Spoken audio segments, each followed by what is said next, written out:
to be released today, according to a spokesperson for Hamas's armed wing. Alexander, who is 21 years old, is believed to be the last living US hostage held in Gaza. The announcement comes just ahead of President Donald Trump's scheduled visit to the Middle East. Trump called the news monumental in a Truth Social post, celebrating what his administration had earlier labelled a top priority. Hamas claims the release is part of efforts to reach a ceasefire deal and allow humanitarian aid into Gaza, now under total Israeli blockade for 71 days. However, Israeli Prime Minister Benjamin Netanyahu has dismissed any link between the hostages' release and a possible truce or prisoner exchange. Israeli strikes on Gaza continue.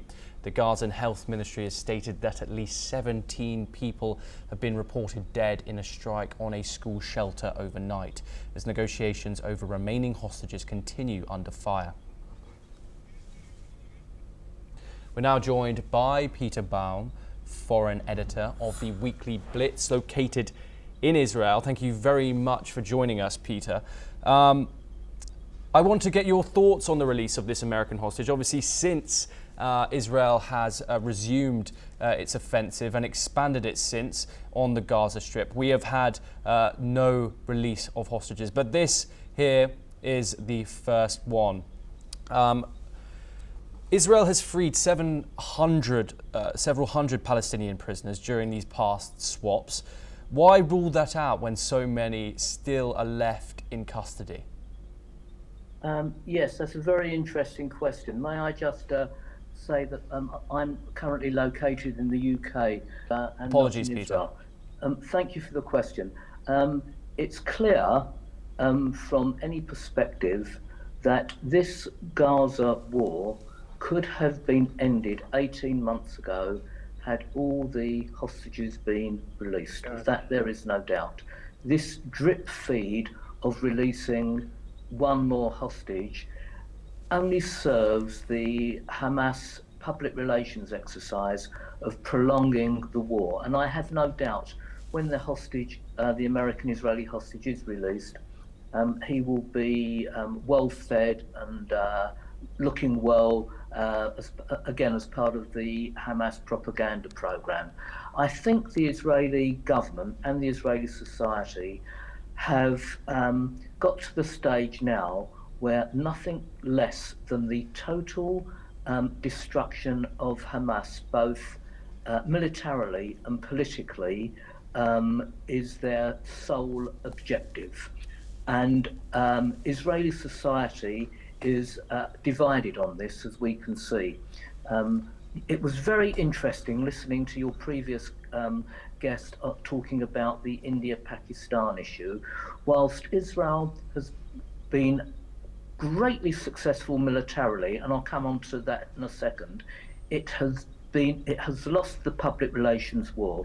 We know that the Western media, whether it's the BBC or CNN or MSNBC, or even indeed Al Jazeera, which serves much of the West but is basically a puppet of Qatar, is grossly biased against the Jewish state of Israel, and may I add, against India in its conflict with Pakistan.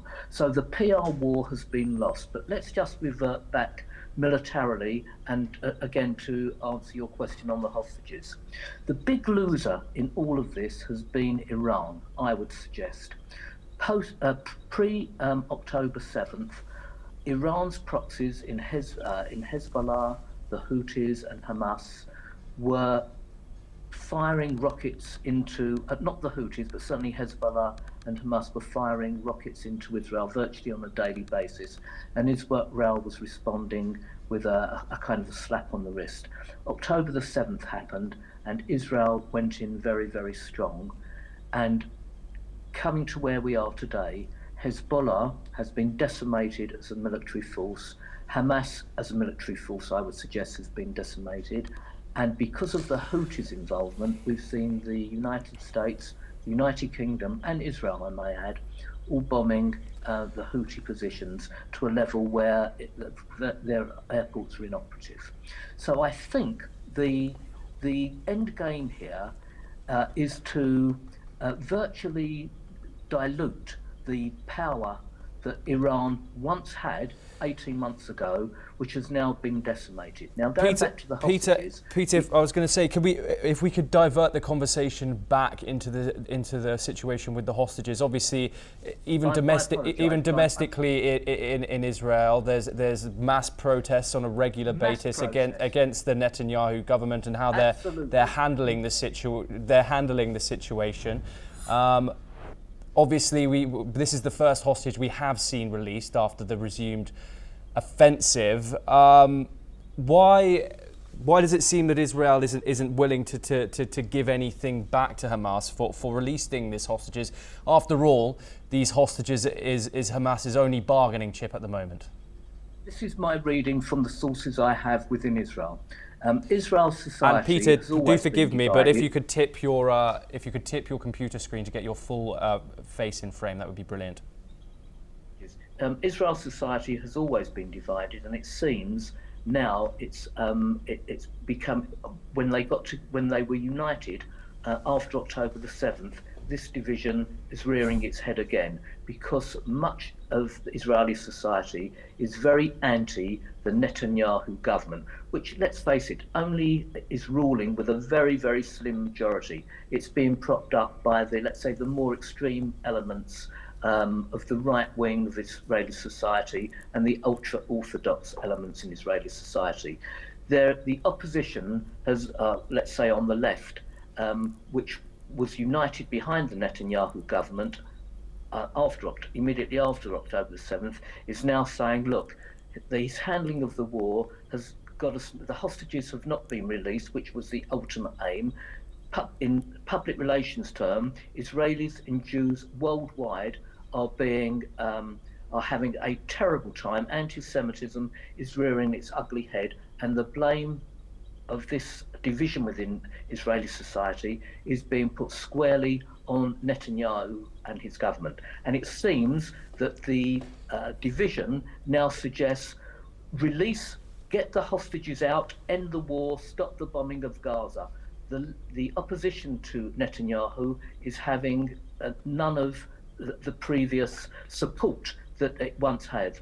And I'm afraid that it seems that Mr. Netanyahu and his government are digging their heels in and saying, no, the objective is solely to defeat Hamas politically and militarily. And if that means that the hostage situation is an ongoing situation, so be it, despite their rhetoric of always suggesting they only want the hostages to be released.